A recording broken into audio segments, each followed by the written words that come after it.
Hey y'all, it's Tiana here. Happy Thursday. Happy Thursday. All right, so check it out. If you've been following my content, first of all, thank you so much. Don't forget to hit subscribe, like, share it. Make sure the truth is told. But today's episode is about the fact that this wishy-washiness continues to happen. Check it out.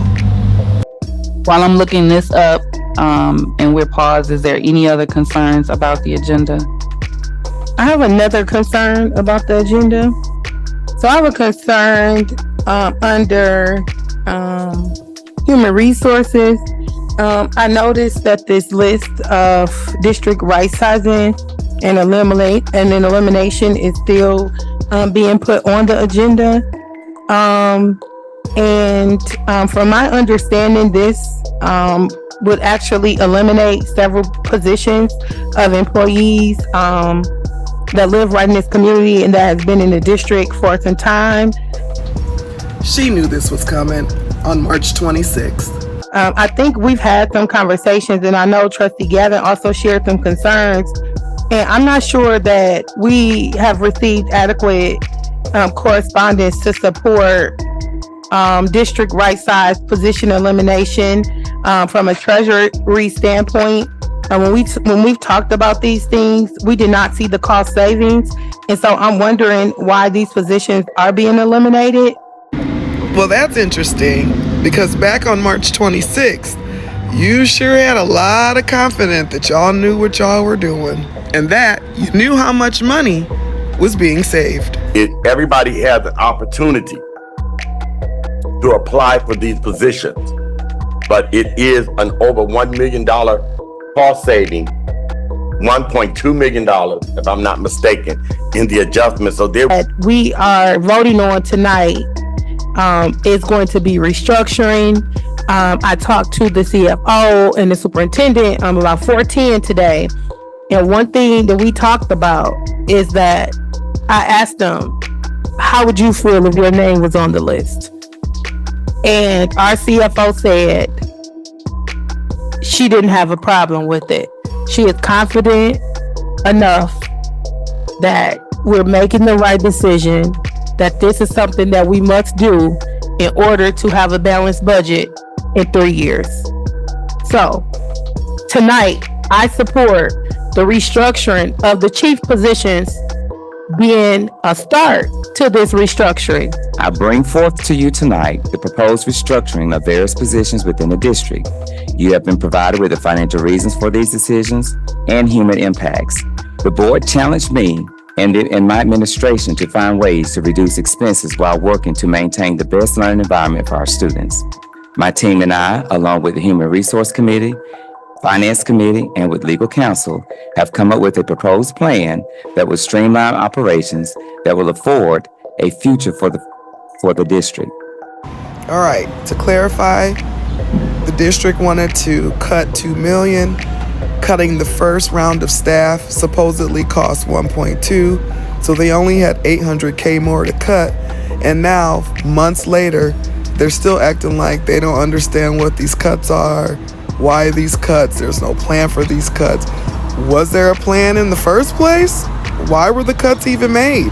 Did the 1.2 million cuts need to happen? Because according to the money that's left, we could have kept people around for at least another year or two to build the district back.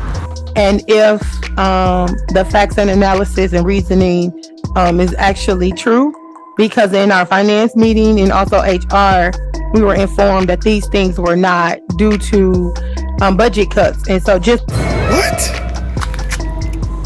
The cuts aren't due to budget cuts? Then what are the cuts for? Why are they happening? Is it a popularity contest? Wanted to make a note of that. To be honest, 2 weeks ago at the board meeting, sitting in the audience during closed session, and also in the audience while you guys were in closed session, just to clarify. And then also in the parking lot, I noticed chatter about things being decisions of the board. Things are the decision of the board. Dr. Butts just clearly pointed out that it was a lot of committees that have board members on there that help make these decisions.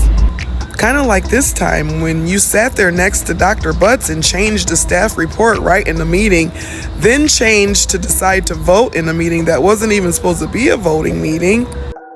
We actually will be taking a vote. We will need to take a vote to amend the agenda to allow for the vote because a vote was not planned for this evening. So I'm gonna. And voted to eliminate staff. And you collaborated with the superintendent to do that. So you do have input into who stays and who goes at Benton Harbor area schools. State from the Policy and Discipline Committee, I am gonna ask that Dr. Butts and Treasurer Creighton work collaboratively on the adjusted language of staff reports S1 and S2. So it may be needed for Vice President Bowens, if you could switch your seat, just to allow. And then that way, it'll give us time to ensure that the staff reports have the correct positions and language that we're needing. And I'm going to ask that the public give us patience. We normally don't allow for duplicate things to take place during the. So yeah, that was actually a lived experience, sitting there watching the staff report get changed right in front of me, and then my job getting eliminated moments later. So I just wanted to be clear that this list is not a list that is recommended by the board or the finance committee. This list was recommended directly by the superintendent. That wasn't true because she just sat there and helped them change it at the meeting that night. So that list was created in a collaborative way. Let me just say this, y'all. At the end of the day, these decisions started being made in January. There were a lot of people that were gonna get cut, that planned to get cut. Chiefs were not a part of the decision making. So tonight on Thursday, July 11th, when my name was dropped saying that I helped make these decisions as a chief, that is not true. Check out my complaint that I submitted on February 1st to complain to the Board of Education that I was not in agreement with all the changes that started being made in January.